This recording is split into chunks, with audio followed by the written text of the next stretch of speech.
You are listening to the Gritty Podcast, where we talk about all things gritty. All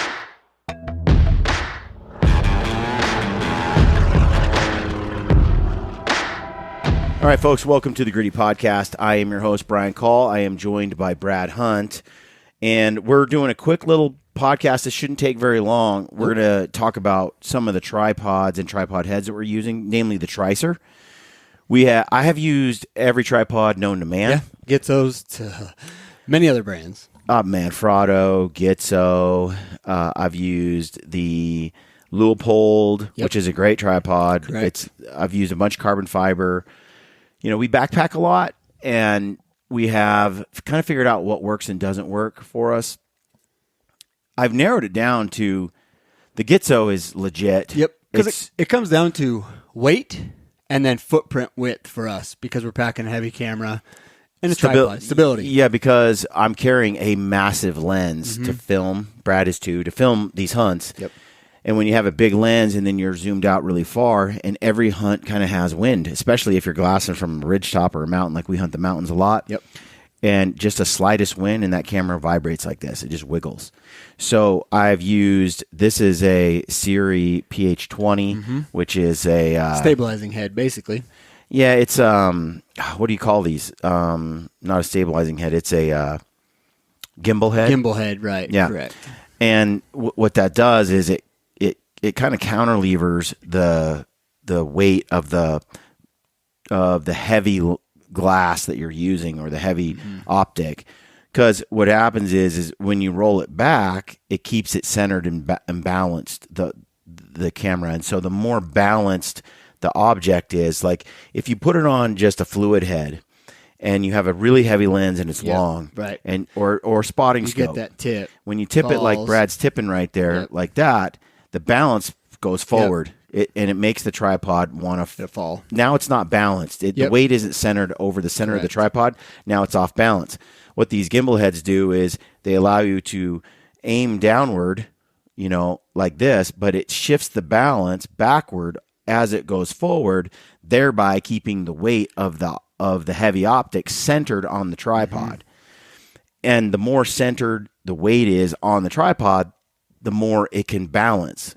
A little bit of wind, it doesn't affect the stability as much. Yep.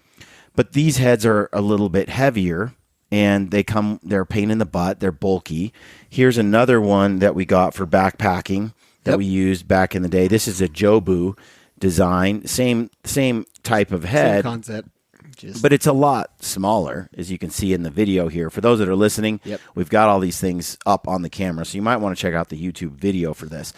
Now, these are great. They shift the balance and they were stable. Well, we ran through these for a couple years, and the reason for that was the stability built in the lenses and the cameras themselves wasn't as good as it is now. Correct. So now it's not as critical that there's zero vibration in the lens. Now, of course, at long range, the more we can keep the vibration out of the shot, the more clear and crisp the image will be. All that shake, even if you stabilize it in post, will make the image look softer, not as sharp. So we really, but because of the cameras improving, we started to drift a little more away from these. Plus, these aren't fluid. And so there's this balance. It's like, okay, I'm filming this bear up on this mountain half a mile away, and I'm zoomed in, got a doubler all the way, and I'm on a windy ridge. This Siri head is great. It's on the bear. It's balanced. The wind's hitting it, but it's just wanting to stay stable. It's not vibrating that much. Love it for that. But then, you know, you're 200 yards away from an animal, or 150, and it's a buck chasing a doe, and you're trying to follow it, and this is herky jerky as you kind of twist it and move it because it's not fluid. Now, what I mean by fluid head has like oil in it, or something that allows the head to have resistance as it moves, and a spring that makes it kind of want to always come back. Just makes it so smooth, really. Yeah, so as you pan left, right, vertical, up, down, horizontal, everything. It's super smooth. The lens just like does this, and it flows. It's really nice. Where these are kind of jerky. And some of that stuff, it's like, well, what hunt am I on, right? Am I on a hunt where the animal's very stationary? I want to acquire target quickly and just let it sit. It's going to be in the wind. It's a lot of long range footage. Or is it more like medium range, 200 yards? The animal's rutting a doe, chasing it, and I want to stay on it, but stay tight on it. Yep. Is Ryan Lampers going to run the camera? If that's the case, it has to be a fluid head. Otherwise, we're screwed. So he'll lose the target. Sorry, he can't Ryan. find it again, and he's like, "Where to go?" And so, yeah, He's pretty good though. He's been really good. He's very good at glassing. So we're always looking for a different setup. So here's another one where I was like, "Well, this is supposed to be." Here's a fluid head. That's this is a Benro, okay, where Heavy. it's got that fluid head where it bends like this, and it's real smooth. And it's nice, and it pivots left and right, and it's real smooth. Yeah. But again, when the lens is out in front, you have that same problem where it's not balanced anymore. And then you're filming an animal like a goat or something down a hill, and it's hanging off the edge of the tripod, and you get a little drift too. The weight of it wants to go down, and you keep setting it, and you set it on the animal, you let go of it, and then if the camera it falls forward. And you can try and wrench down on that knob right there to tighten it, but they're not designed to really do that for that much weight. Correct. And because we're always trying to have something that's not super heavy. Those really heavy, the best ones come at a cost. They just weigh more. Right. And so, yeah, it's beautiful. It performs awesome. But now you got to carry a 5-pound lead weight on top of all your other Plus gear. a 3-pound tripod or whatever. And it's weight prohibitive. So we're always trying to strike a balance. Another head that we have used quite a bit is this Ulanzi U190, and I've got one that's not in the box. It's right here. Oh, there it is. And it's like a fluid head. You can see how small it is, how tiny, and it'll pan left and right, and then it'll pan up and down. Yep. And this little guy, it works pretty good. It's very smooth up and down. But the left and right sucked. It was so bad. Yeah, and the disadvantage to that, too, is like, yes, you have a handle on it, but that's only to move. It's not to tighten down. So you're grabbing a little knob. That you have a knob on the side. It's not an all-in-one. Because sometimes you can adjust the tension like this in the one. knob, which is the Tricer. All adjusted by the turn of the handle, which is super nice. We're going to get into the Tricer here in a minute. Yep. I just wanted to give you a little background on the different heads we've used. The heads that we're using now for filming, that's, I think, a Komodo 5S or They're something. basically that fluid head down there, but lighter, they're like this Benro, smaller. but way lighter. A good standby is the Manfrotto 500 AH, I think, or HA. That head has been around for a long time. It's money. It's probably the smoothest head I've ever used, but it's the heaviest head I've used. Comes with the cost. And it's not so heavy that you wouldn't use it on day hunts and stuff like that if you're really concerned about filming.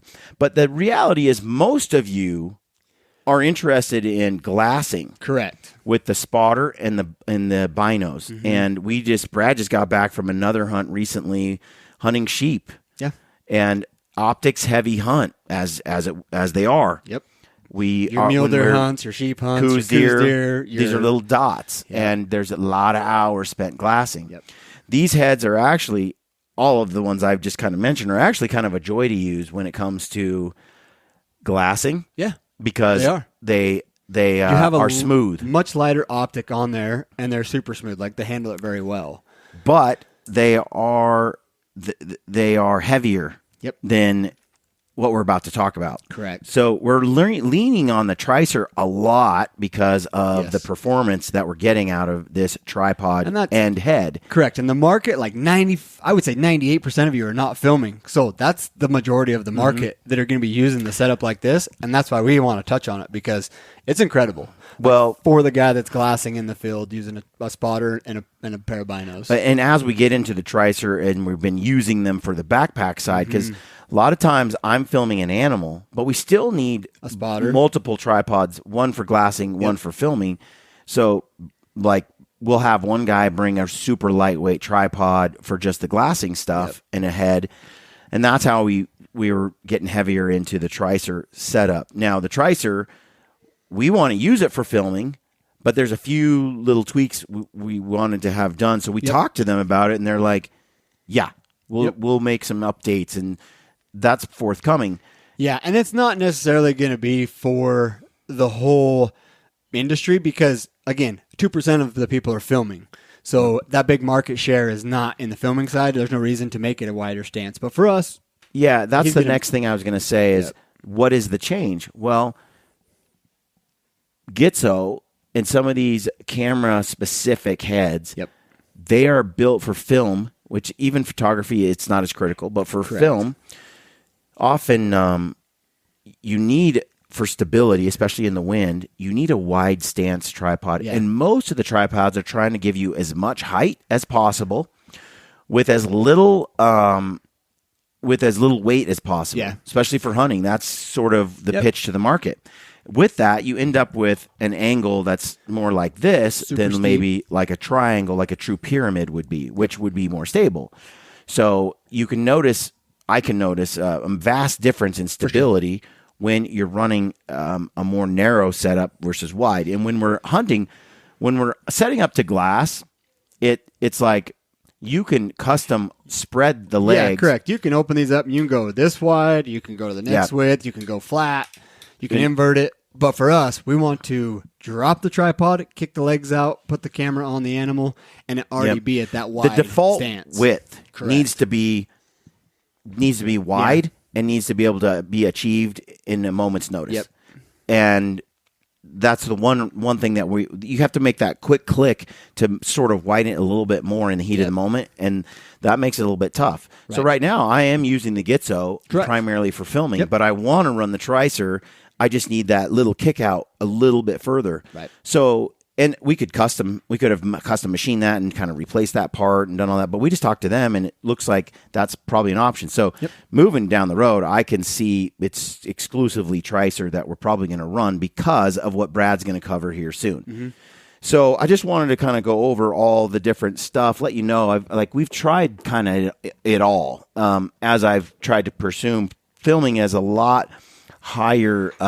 It's much different than just running a spotter and a pair of binoculars. Yeah, the requirements to get good film with the gear we're using, the tripod and head is so much. The requirements for those are so much higher than for glassing. Yep. So with that said, Brad, you and Lampers especially, using the Tricer gear heavily, I wanted to do a podcast about it and basically have Brad kind of walk you through it as he's been heavily using it. Why? Why this setup? Why not something else? And I've watched a bunch of videos by other guys who they're naming these other heads they're like real fans of and stuff. Yep. Well, we've used the whites, the outdoorsmen. The Jim White outdoorsman. We've used that one. There's this Sarai makes a small one that's a lot like that little one. Ulanzi there. There's multiple heads, and every time we used this different heads on the sheep hunt. Jeremiah and Marcus both had different heads. We threw different spotters. And even with a big BTX spotter or something, they like the head a lot. And the Tricer head. The Tricer head, correct. So get into it. Sell me on this. Why the Tricer head? So why the Tricer tripod? If you are a backpacker at all, there are many reasons. Just to explain this LP tripod or glassing head better. So you got a handle here that twists, which is going to be your vertical lock. You can move it up and down, and you can lock it in that position, and it'll stay. How good does it stay? Very good. And you can tighten it tighter, loosen it depending on your optic. You can take this I don't know 4.5 pound spotter, and you can tighten it, and it holds up to 26 pounds or whatever. Okay, so you can just barely twist this, correct. And it just moves where you want, and you just Okay. So you got a right left adjustment here that you can mess with your fingers. Just loosen this, and it pans right or left. And then as you're doing that, you can slowly pan, and then you let off, and it stays. So you can really fine tune those adjustments on there. It's not fluid though. It's not fluid, but it feels kind of fluid. It acts like a fluid head. That's the claim with the Jim White head too. But this actually does it better. Especially using them side by side on this last sheep hunt. There was a big difference for me. I don't know if it's because I've been running the Tricer a lot more as of late. Mm-hmm. But for me, there was a big difference. This head was just incredible. It stayed. So when you throw your spotting scope on here, just to demonstrate how it moves, fluid and stuff. I mean, you can adjust that. So you still got a fluid head, stays. Now again, if it's loose, it's going to move a little bit, but you can make those adjustments. You can tighten. So you're slightly twisting it as you're doing it. And you like just, if I'm spotting, that looks like it's secondhand nature for you right now. Do this. Oh, I'm on the animal. Boom. It's like where I like it is mule deer hunting and sheep hunting, especially, or cruise deer would be in that category too.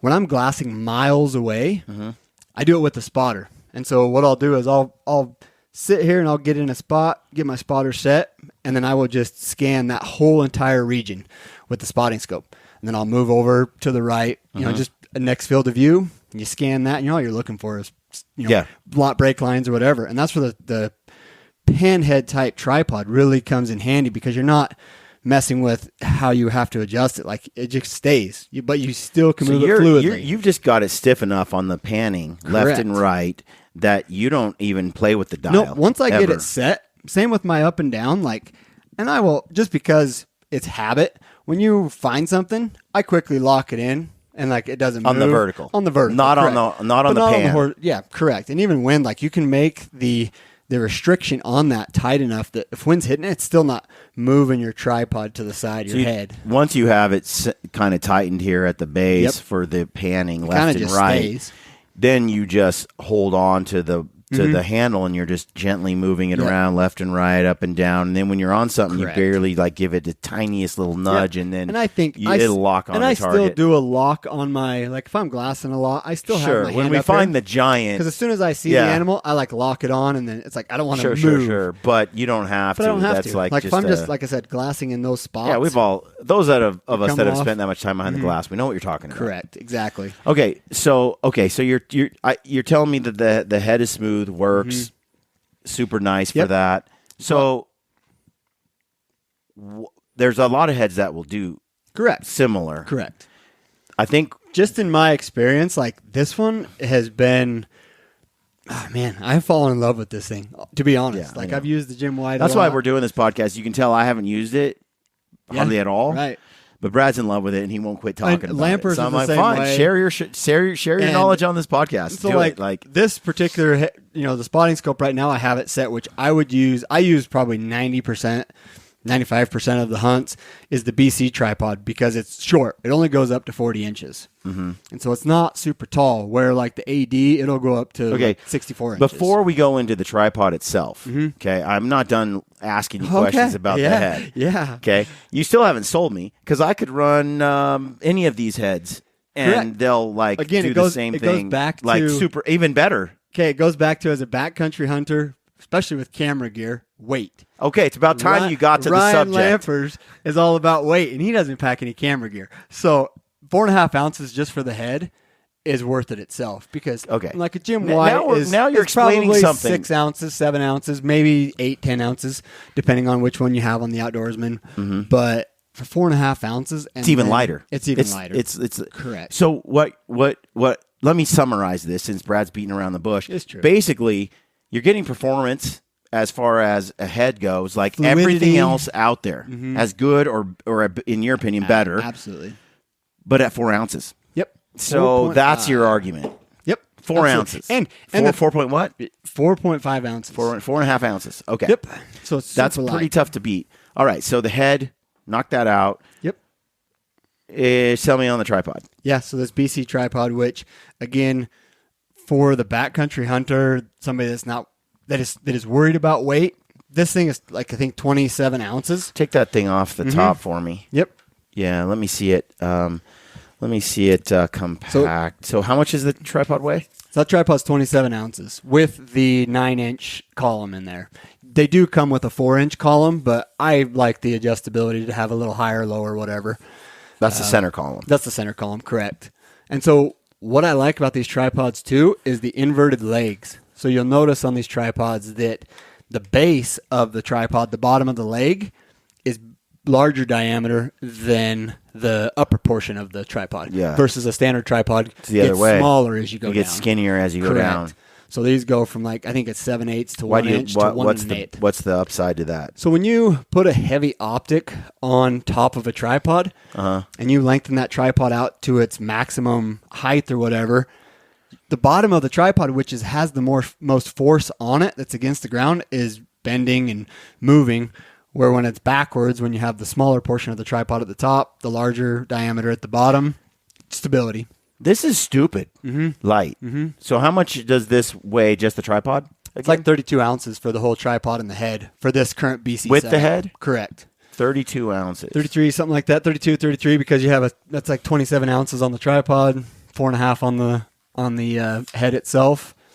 And okay, you're convincing me here. So okay, so we're getting and then what kind of height am I getting out of this? Because there's a lot of lightweight tripods that are like for little kids and that so people. I run this. Ryan brought some, and I'm like, dude, that is so unstable and it's so light. It's a piece of crap. You can't even glass through that thing. And his stupid. I've used when I first started hunting with Ryan. Remember he would bring this head. I had this, and it was like everything was loose and janky. And if you held it just right, it would be on the animal. Yep. Only he could get it to work. Well, what you had to do, and you had to get used to it, is you'd have to be about 15 yards above the animal, lock it down, and then it settles. He got so good at it, it worked. The first mule deer hunt I did with him and Sylvester, I was just like, dude, this is janky. I used to have the exact same setup. Nothing makes me angrier than a tripod and head that doesn't work well. Yeah. Yep. So like with the BC tripod, which as a freaking glasser deer, cheap, sit your butt down in glass. Jay Scott and I've had this conversation a lot. Sit down in glass, don't stand up. So that's why I like this tripod. So 40 inches maximum height. Yeah, it's up here right now. You can see somewhat. That's pretty dang tall. Still tall enough. You can kick it out, like you said, for the wider platform if you want to. Yep. Okay. Okay. So I like this because at 40 inches, it's still tall enough that if you're on your knees, you know, you have your feet kicked underneath your butt. You're on your knees. It's still tall enough to look through. Okay, so maximum height. 32 ounces. Who else is making something this light that performs like this? There are others out there. Like you have the lightweight Vortex tripods, but I don't like those at all. They're janky. They're super janky, and I mean they've obviously gotten better over the years. There's a few others out there, but I haven't used many of those other ones.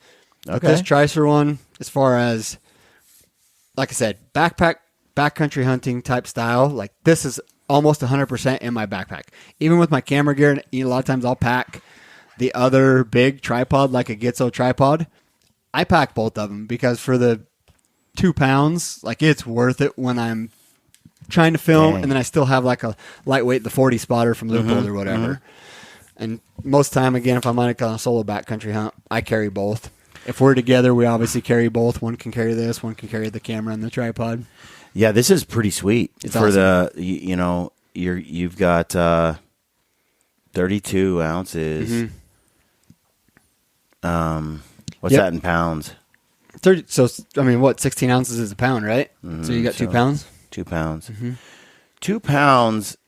It's hard to get away with something that performs at this level at that weight out there. So Ryan is in the same page here, using the same setup. Tell me about this bino setup right here that you've got. So this is like their bino adapter. Just has a stud that screws into your binos right there, and then it's just a quick disconnect. So slip it on, tighten this down, and it's done. How does that feel when you're using it? It's great. It's really good. Like this tripod right now, we got it set up a little higher, so it's obviously not set at its width. But like when you're glassing, you tighten that down. I mean, you can sit all day. Same thing, you're doing that. Yeah. It works great. You want to pull it off, come up, boom, back on, it's locked down. It's pretty sweet. This is a solid billet adapter, and so it is wall one piece except for the threads on top right here with your nut. And then it does have a 1/4-20 hole in the bottom of it, so you could directly mount this right to your tripod if you wanted to. So right at the bottom down Correct, here. at the base of it here. And it's like these tripods both come with a 3/8 threads and a 1/4-20 thread. So you can swap it if you have a head that takes like a 1/4-20. But you wouldn't have the tripod then. Correct. to run that. And it's you only would- 4 ounces for you the wouldn't tripod. have the so head, why? correct. I would never do that. No, never. But I suppose you could put it on. Some guys will put it on a trekking pole, Yep. or they'll put it on Yeah, and something. there's a ton of stuff. Like there's some others out there that are like you have a bino harness that has an adapter that comes up. Yeah. You can glass from as like stability, but yeah, me personally, I wouldn't mount it directly to the tripod when I have the head, and you can use the fluid head. So that's the adapter. Again, this is the same thing, the LP How durable? pan head. Super durable. Like I've hammered these over the last, I've been using them since August this year. Ryan's been using them a little before that. And, my biggest concern was the twist locks. I'm always like worried about twist locks. We've had good luck with like the Gitzo twist lock. Mm-hmm. And you always worry about like the bushings inside there going bad and stuff. And I haven't had that problem. And the way these are set up, the twist lock, like it's super fast to set this tripod up on its legs. So the Gitzo is a lot sturdier. Correct. It's more robust. It's thicker. It's heavier. Yep. A lot heavier. But we're always in pursuit of shaving weight. Yes. But still keeping performance. Yep. And you have the hook on the bottom. So like if you stood this tripod up to its full height, which the AD You're tripod. stealing my thunder here. Yep. The So, AD is 64 inches tall. That's what I was going to say is that's one of the things if I've tested this, right? So if I kick out the leg just a little bit more degree, Yep. so it's similar to like a pyramid or it's got that angle. I'm not really the math guy, so what that angle really is. I just gave Drew inch measurements and height measurements.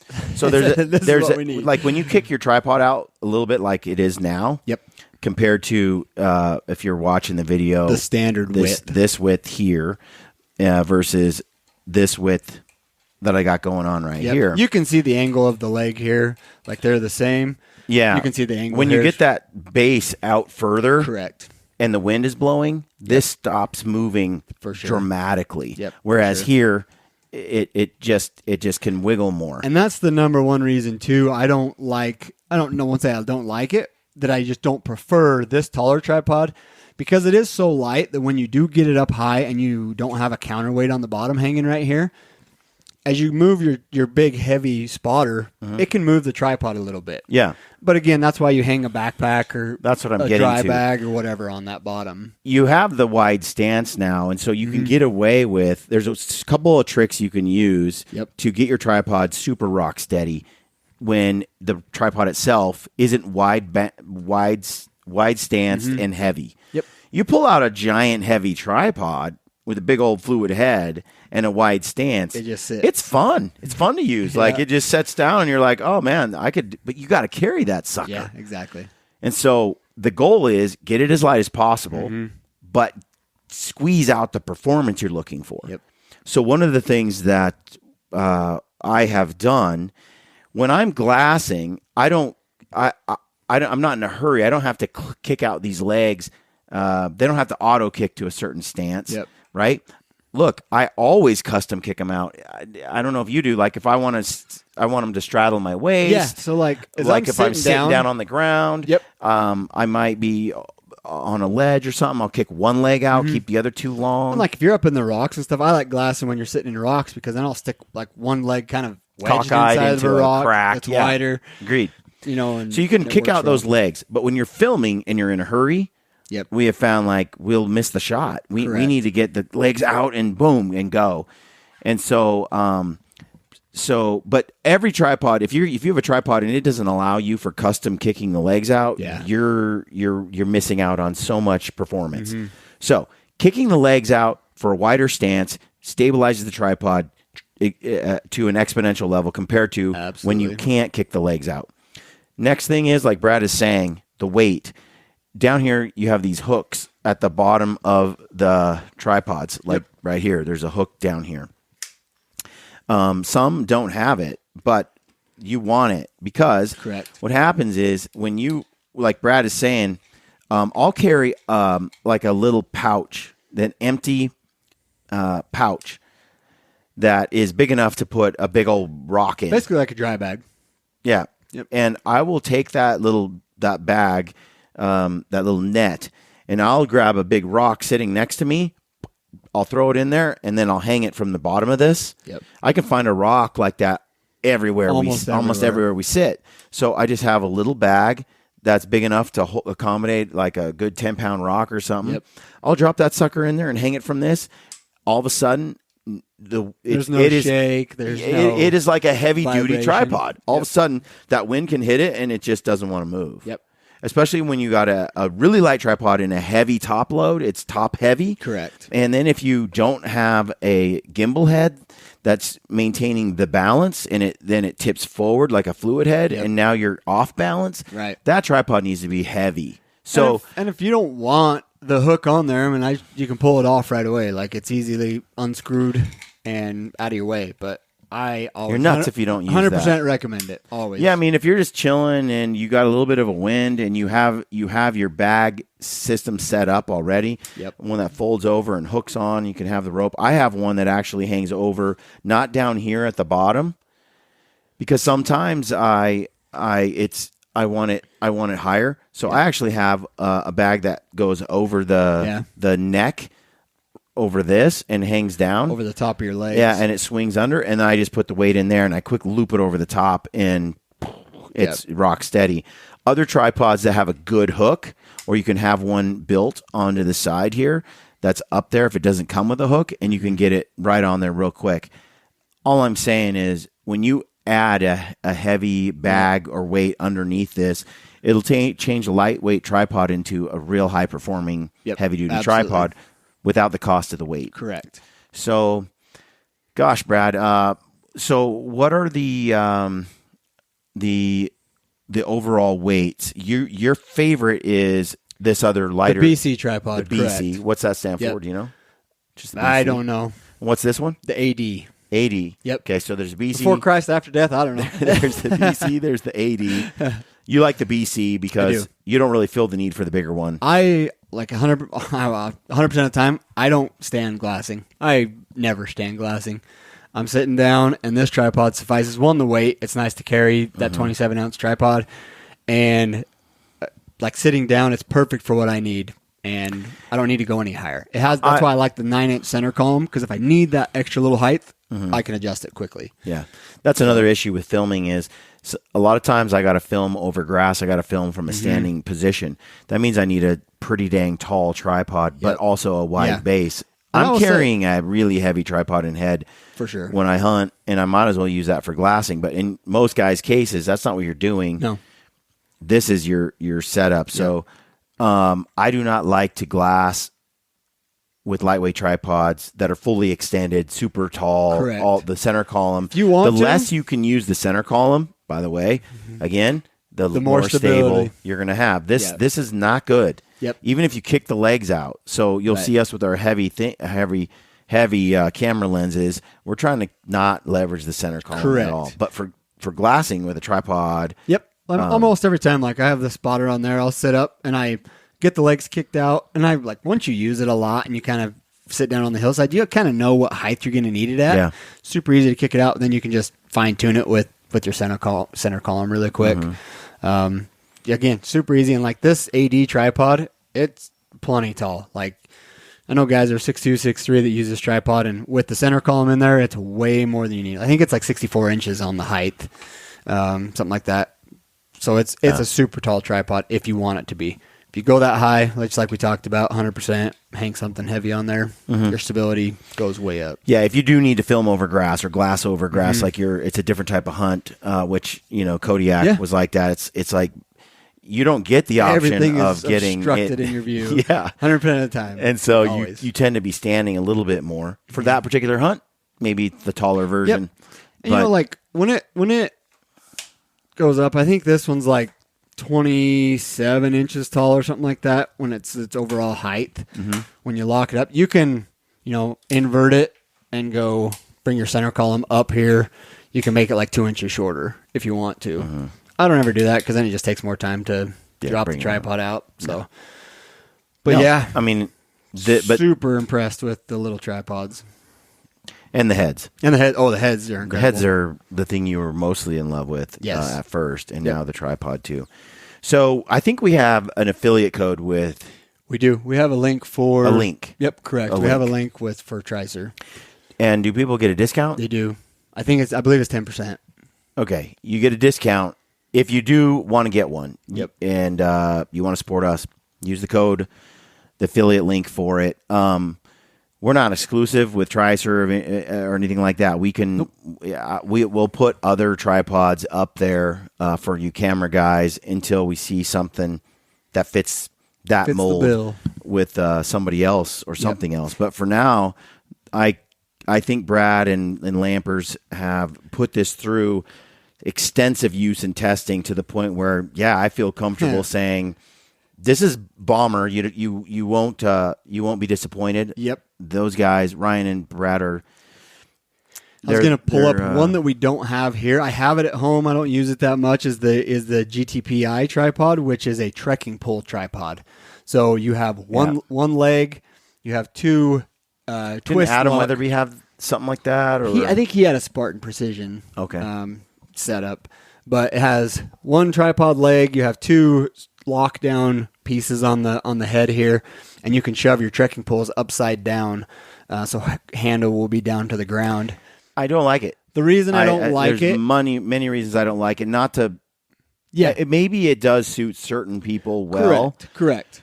For all the uses that we have going on, yes, it's just not my thing. Correct. Like the reason, not saying it's not good for somebody. No, absolutely. And the reason I don't like it is because it takes more time to set up versus these twist locks are super fast to open the tripod, drop it. It's so freaking light as it is. Yes. So you're telling me you're trying to shave a little bit more weight by using your tripod, your trekking poles as your leg 2 and 3 for your tripod. The thing is I'm using my trekking poles and then I just want a glass and then I want to use my trekking poles. And it has its place, but again, it takes time to do it. If you have mud and also the stability isn't quite the same as you extend your trekking pole. No, they're not as rigid as some of these legs, especially when I've been on somewhere guys will have a 3-trek, like a 1 leg 2 trekking pole set up, fully extended up high. It's too soft. You go, I use it. They had those in the Leopold like shooting camp we had. A few people had it, and I don't like. I don't like squishy, soft tripods. Yeah, exactly. If you're into that, there's the option there. There is the option. Yeah. So and I'd go with the BC. We've ran it for fun and to test it and to see. Yeah, I've used it a lot. It works. Correct. I just the problems I found with it were when I'm using my trekking poles, then I pull that GTP tripod out and I go to put my trekking poles in there, and there's mud, snow, frozen, or whatever. You can't get in there, and then you're chipping all the mud and frozen ice and stuff off your tripod or your trekking pole. It's just a pain in the butt. You just got to know what hunt you're on. But it has its place. For. Yeah. Correct. I think, though, that Brad and you're onto it. Yep. You're a big fan of the BC.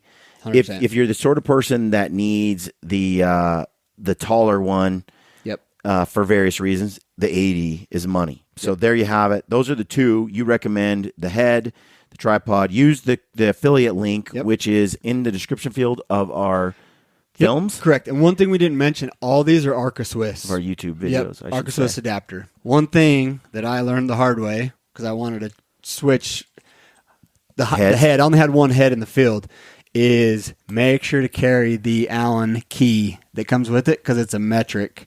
Most people are carrying a standard. The metric, the Allen. That locks your head down to the center column. Yeah. Correct. Some tripods don't even have that as an option. Yeah, and which you can lock it down, I hate. And your head doesn't move. So it has on the tripod itself here. It's hard to see, but underneath you come up. There's an Allen wrench or an Allen key right there. Most of y'all have used them before. You know what they're talking about. Yep. But it's metric, so you got to make sure you have that. Bring the Allen key. Dude, this is ridiculous. This is like lighter than a cracker. I swear. Dude, it's legit. For what you get, too, the performance-wise, that is insane. There's no head on the market that I have. It feels like it doesn't work. Hey, trust me. I had the conversations with Drew, who's the owner of Tricer. I had the conversations with impressive, dude, man. It's going to be pretty light. And That's he's impressive. like, just try it. See what you think. Ryan had one as well. Ryan's had them for a while. And, man, that's sick. I have been super impressed. I am impressed. So. All right. Hope you guys got some good info out of this. Hey, we have a bear tour coming your way. If you want to join us for that, check that out. It's Western Beartour.com. Beartour.com. We're basically coming to 3 cities. Yep. We're going to do a multi-day class movie night get-together. Myself, Mark Livesay, and Ryan Lampers. It's a cool event. Check that out. And right now we have going on the Gritty Stole Christmas giveaway. If you want to get in on that, it's basically my whole gear package. Yep. Loadout, including the Tricer. Correct. And it's basically about $8,000 worth of gear. I'm a little shocked that's how much it all costs when you add it up. Legit. But it's my initial ascent pack, my sleeping bag, my air pad, teepee. It's the titanium stoves. It's all of it, even down to the first aid kits, orthotics, boots, everything. Yep. So it's the whole package. And to be entered to win that, you just got to go shop at peaksequipment.com. Every $10 gets you an entry, and we're going to pick that winner in a little over a week. Yeah. So you have until December 17th to go shop at Peaks, get a spoon, get a hat, get a shirt. Every $10 gives you one entry. Yeah, get the if you're a big spender, get the teepee, the Solitude. Can't recommend that enough. We got the gaiters, the trekking poles. They have a new cork handle trekking pole. Good stuff. All of it. Can't recommend it enough. And when you shop over there, you're helping us continue with the show as well. So even if it's just a $10 spoon, get yourself entered. You never know. Yep. You might be the lucky winner. But just want to say thanks again. Check out Tricer, and we'll see you on the next episode. Stay gritty.